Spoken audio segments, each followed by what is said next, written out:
Do you have a door that maybe doesn't close or open right? Maybe because it's rubbing against the jamb? I'll show you how to fix that today. Extremely easy.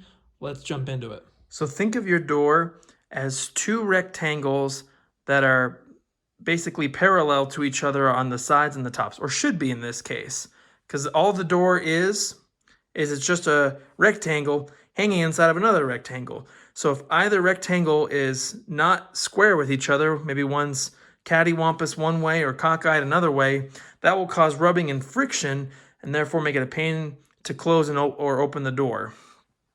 This is especially common during the changing of the seasons as humidity levels change, therefore expanding and contracting the wood, which can definitely bring this more prevalent issue up. Or again, as your house settles, that can also cause the door to go out of square and therefore cause uneven gaps.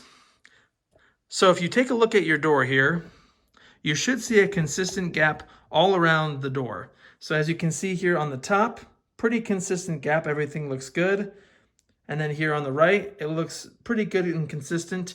But as you can see here on the left, a fair gap here, but then as we go down, it gets tighter and tighter and tighter until the bottom where it's touching. So that's going to cause issues with the door closing and opening. It's going to cause rubbing, and it's just going to become more frustrating over time as it sags more. So it's extremely easy to fix this. So everything that needs to happen is done on the side where the hinges are. And depending on where your issue is, whether it's the top or the bottom, less common in the middle, but that's where we're going to focus our attention. So in this instance, the rubbing here is at the bottom. So what we're going to do is focus on this bottom hinge. Always start easy. So you want to double check before you change anything to ensure that the screws here are tight, because a loose hinge either on the door side or the jamb side will cause that out of square door. So looks like here this screw is a little loose. That one's good. That one's a little loose. Now, let's say one of these screws is completely just spinning in place. Let me know if you're interested in a video on how to fix that, because that's a very simple thing, but can definitely cause this whole process to not even work if that screw is not doing its job. So check again the jamb side and the door side of the hinge. And no matter, again, where your issue is, the thought process is the exact same. So there's two ends to the hinge. There's a side that's connected to the door and a side that's connected to the jamb. And we want to focus on the side that's connected to the jamb, because what we're going to do is, depending on if our gap is getting the door too close to the jamb or further away, we'll want to adjust that hinge on the jamb side either out or in to either pull the door closer or pull the door further away, depending again on our situation. In this situation, since the door is tight on the jamb side, we want to push the jamb hinge out so that gap is more prevalent. So all the tools will be linked in the description box that I use here. We'll want to take our hammer and a punch and take out that pin. And just a fair warning, the pin is covered in grease, so you might want to use a paper towel or something, or gloves, just so you don't get the grease on your hands and touch your nice door. We'll pull that out. There's the pin. We'll get that out of the way. So it might not be easy to see from here, so I'll give you another angle here.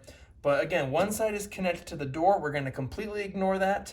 And then there's a side that's connected to the jamb, which we want to focus on. So in this instance, the ones that we're not going to touch are these three. And we want to adjust these three here since those are connected to the jamb.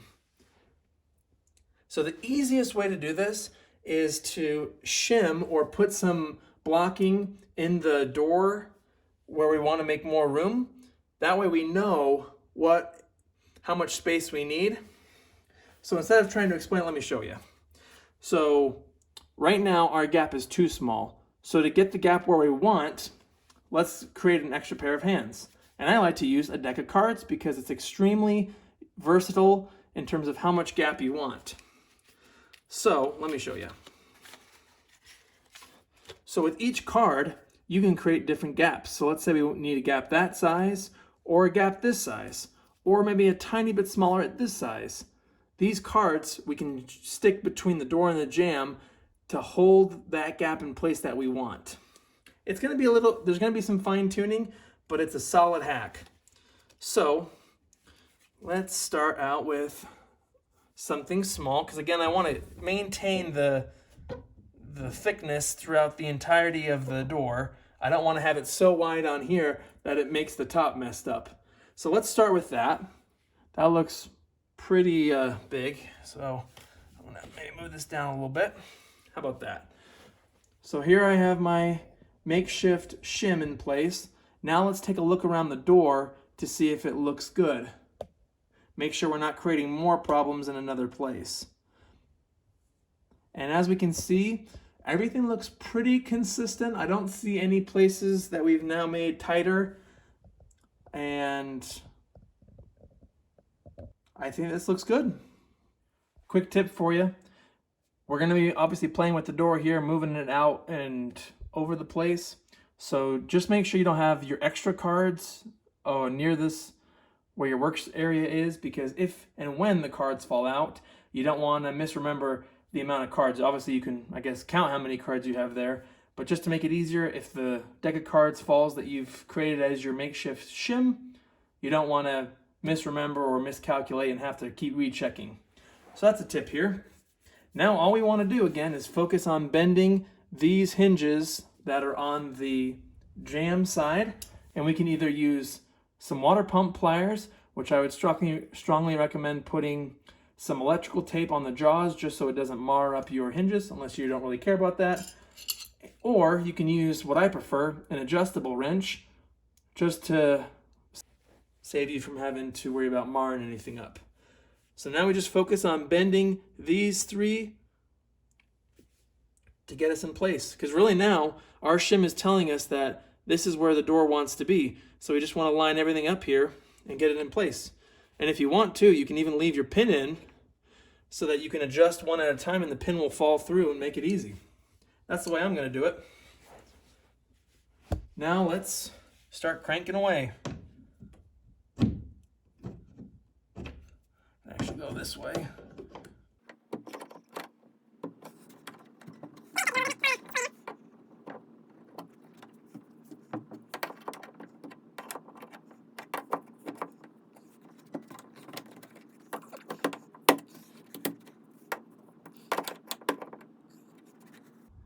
So just keep in mind that you will have to overbend the metal to get it where you want to go in place. So don't feel too bad if you're having to really crank, I guess maybe what it feels like to over crank on these things, because you want that metal not to spring back to where it was, but to bend where you want it to stay now. Let's see how we did. And if after you take out your shim, the door pops back to where it was, you know you need to bend those jamb tabs further, either in or out, again, depending on which direction you're trying to go, so it doesn't go back. Thanks for watching. Might be hard to tell on video, but that gap is definitely better. Biggest thing is making sure it's consistent and that you're not creating a new problem by over adjusting whatever hinge you're working on. Questions, comments, or tips, please put them below, and I'll catch you in the next video.